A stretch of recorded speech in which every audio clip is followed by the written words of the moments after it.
Hello बंधु-बान्धৱীসকল আজি এই ভিডিওটো বহুত ইম্পৰ্টেন্ট হয় কাৰণ গুৱাহাটী ইউনিভাৰ্সিটি আপোনালোকৰ যি ওপেন টেক্সট বুক এক্সামিনেশ্যন হ'ব তাৰ কাৰণে এক্সামটোৰ আগতে মক টেষ্ট এটা হ'ব আপোনালোকে দিব লাগিব তো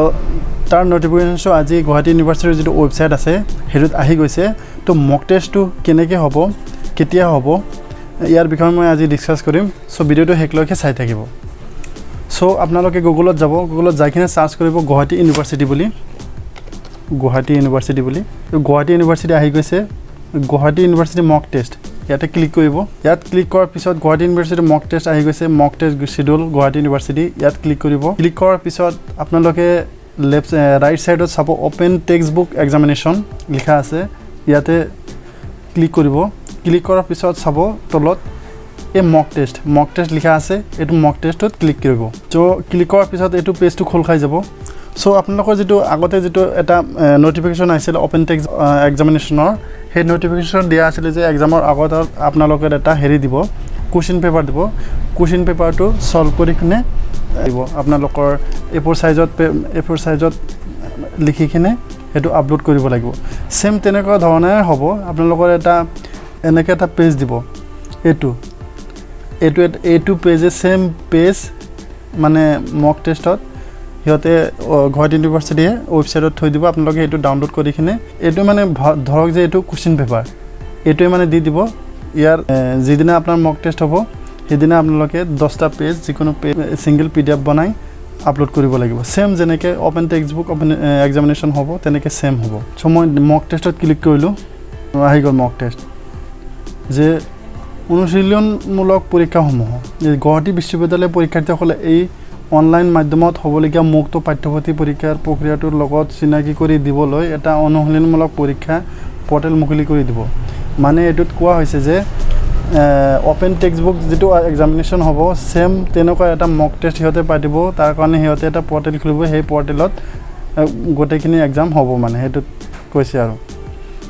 এই পৰ্টেলটো বিভিন্ন শাখাৰ বেলেগ বিষয় অনুসৰি বেলেগ দিনত খোলা যাব সাধাৰণতে পৰ্টেলটো বিভিন্ন বিষয়ত অৱতীৰ্ণ হ'বলগীয়া পৰীক্ষাৰ সংখ্যা অনুসৰি এদিনৰ পৰা কেইদিন পৰ্যন্ত খোলা থাকিব ইয়াৰ সময়সূচী ইয়াত ক্লিক কৰিলে সময়সূচীটো দেখা যাব চাব পাৰিব নাইবা তলত দিয়া সংযোগৰ পৰা চাব পাৰিব এইটোত কৈছে যে হিয়তে এটা পৰ্টেল খুলিব পৰ্টেলটোত এটা টাইম হিয়তে দি দিব যে সেই টাইমখিনিৰ ভিতৰত 5 ঘণ্টা বা 6 ঘণ্টা এটো টাইমত হিয়তে ওয়েবসাইটটো খোলা থাকিব এই ওয়েবসাইটত যাই কিনে আপোনালোকে মক টেষ্টটো দিব লাগিব তো তাৰ কাৰণে সময়সূচী দি দিছে মই ইয়াত ক্লিক কৰিলো ইয়াত ক্লিক কৰাৰ পিছত মক টেষ্ট শিডিউল বুলি আহি গ'ল মক টেষ্ট শিডিউল কেতিয়া হেৰি হ'ব হেতু দি দিছে আৰু তো MA in Assamese Bengali Friday 28 2021 এটো টাইমটো দি দিছে মানে 8টাৰ পৰা 3টা লৈ খোলা থাকিব এমএ ইন আসামিজ আৰু বেঙ্গলিৰ কাৰণে আৰু বেলেগ ডিপাৰ্টমেন্টৰ দি দিব বাকি এটা ডিপাৰ্টমেন্টত দি দিছে এতিয়ালৈকে সময় ব্যাক গলো আকৌ আহিলো এটোত যে চাব পাৰিব এটো চালো মই অলৰেডি তলত আহক যে পৰীক্ষাৰ্থীসকলে এটো কথা মন কৰিবলগীয়া যে এই অনুশীলনমূলক পৰীক্ষাৰ্থী কোনো ধৰণৰ বিষয় জ্ঞানৰ বিষয় নহয় ইয়াত কোনো বিষয়ৰ কোনো ধৰণৰ উদাহৰণমূলক প্ৰশ্ন কাকত দিয়া নহব ই মাত্ৰ পৰীক্ষাৰ্থীসকলে এই অনলাইন মাধ্যমৰ হ'বলগীয়া পৰীক্ষাৰ কাৰণে দিশটোৰ লগত চিনাকি কৰি দিয়াৰে ইয়াৰ প্ৰয়োগ যিকোনো এই পৰীক্ষা প্ৰক্ৰিয়াত কোনো ধৰণৰ কায়িক ফিজিক্যাল বা অফলাইন কাৰ্যকলাপ নাথাকিব মানে এটো কৈছে যে হিয়তে কোনো কোৱেশ্চন পেপাৰ নিদিয়ে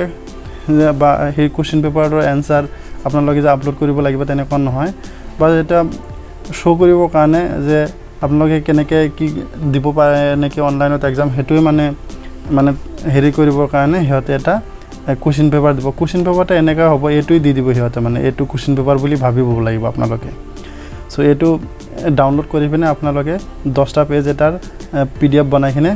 আপলোড কৰিব লাগিব তলত যাওক অনুশীলনমূলক পৰীক্ষা কেনেকৈ হ'ব হেতু পৰীক্ষাটো কেনেকৈ হ'ব হেতু কৈছে মক টেষ্টটো কেনেকৈ হ'ব এই অনুশীলনমূলক পৰীক্ষা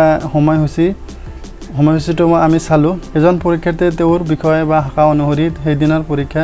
পৰ্টেলত দিয়া নিৰ্দেশা অনুযায়ী লগইন কৰিব লাগিব যেনেকুৱা ওপেন টেক্সট বুক অপেনেশ্যন হ'ব তেনেকৈ আপুনি যাই কিনে ওয়েবসাইটত যাই কিনে লগইন হ'ব লাগিব যেনেকৈ মানে আগতে কৈছিলে যেটো এই অনুশীলনমূলক পৰীক্ষাৰ পৰ্টেল দিনৰ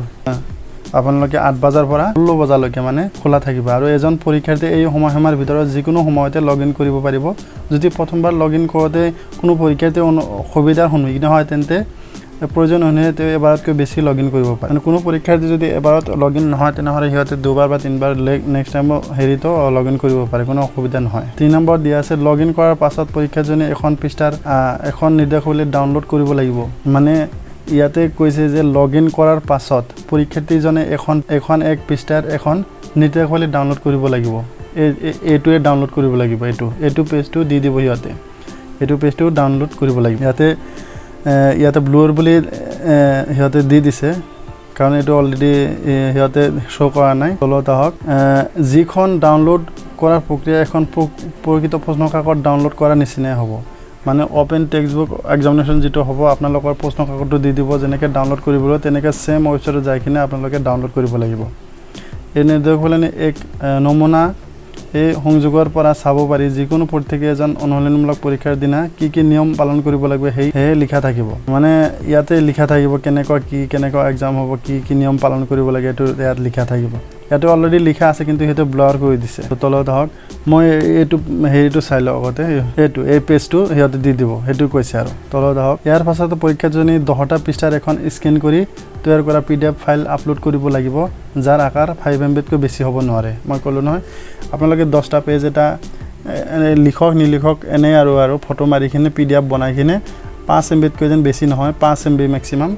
এটা PDF বনাই ছিংগল PDF বনাই ৱেবছাইটত আপলোড কৰিব লাগিব। যেনেকৈ অ'পেন টেক্সটবুক এক্সামিনেশ্যন দিব লাগিব তেনেকৈ ছেম ডাউনলোড আৰু আপলোডৰ প্ৰক্ৰিয়া সমাপ্ত হোৱাৰ লগে লগে এই অনুশীলনমূলক পৰীক্ষা শেষ হ'ব। এই অনুশীলনমূলক পৰীক্ষাৰ প্ৰক্ৰিয়া প্ৰকৃতিৰ হ'বলগীয়া পৰীক্ষাৰ লগত হুবহু একেই। মানে আগৰ যিটো অ'পেন টেক্সটবুক এক্সামিনেশ্যন পৰীক্ষা হ'ব তেনেকৈ হ'ব ছেম প্ৰচিডিউৰ, মানে সেইটো কৈছে। এই অনুশীলনমূলক পৰীক্ষাত পৰীক্ষাৰ্থীসকলে এইটো কথাত মনোনিৱেশ কৰা উচিত যে তেওঁলোকে যাতে এই পৃষ্ঠাত দিয়া পৰীক্ষাৰ সময়সীমাৰ ভিতৰত ডাউনলোড আৰু আপলোডৰ সম্পূৰ্ণ প্ৰক্ৰিয়াটো সম্পূৰ্ণ কৰিব পাৰে। যিকোনো প্ৰকৃত পৰীক্ষাৰ পৰীক্ষাসকলে এই প্ৰক্ৰিয়াটো মাত্ৰ এবাৰতে সম্পূৰ্ণ কৰিব লাগিব। সেইটো এই টাইম এণ্ড চাইজ আগতে দিয়া আছিলে, সিহঁতে অলৰেডি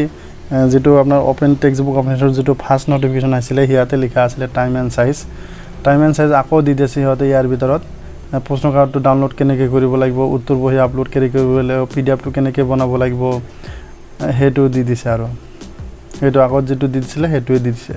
চ' আপোনালোকে যদি চোৱা নাই এই ভিডিঅ'টো, মই অলৰেডি মোৰ চেনেলত আপলোড কৰিছোঁ। এইবিলাক অলৰেডি 4টা ভিডিঅ' বনাইছোঁ মই ইয়াৰ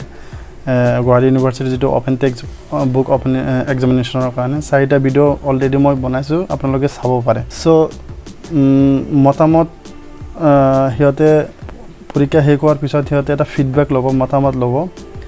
অনুশীলনমূলক পৰীক্ষা অংশগ্ৰহণ কৰাৰ পাছত পৰীক্ষাৰ্থীসকলে আমাৰ অনুৰোধ যাতে তেওঁলোকে আমাৰ ফিডবেক প্ৰক্ৰিয়াৰ যোগেদি তেওঁলোকৰ অনুভৱৰ ওপৰত মতামত প্ৰকাশ কৰে। মতামত প্ৰকাশ কৰিবলৈ এই পৃষ্ঠাৰ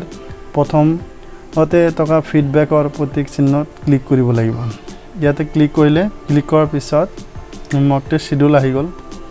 ইয়াতে ৰাইট ছাইডত ফিডবেক আছে, ইয়াতে ফিডবেক দিব লাগিব এক্সামৰ পিছত, মানে এক্সাম দি কিনে ছেম। চ' ভিডিঅ'টো আজিলৈকে ইমান আছিলে। নেক্সট ভিডিঅ'টো পাই যাব অ'পেন টেক্সটবুক এক্সামিনেশ্যনৰ বিষয়ে আৰু মই ভিডিঅ' বনাম। চ' ভাল লাগিলে প্লিজ মোৰ চেনেলটো ছাবস্ক্ৰাইব কৰিব, কমেণ্টছ কৰিব, শ্বেয়াৰ কৰিব। Thank U.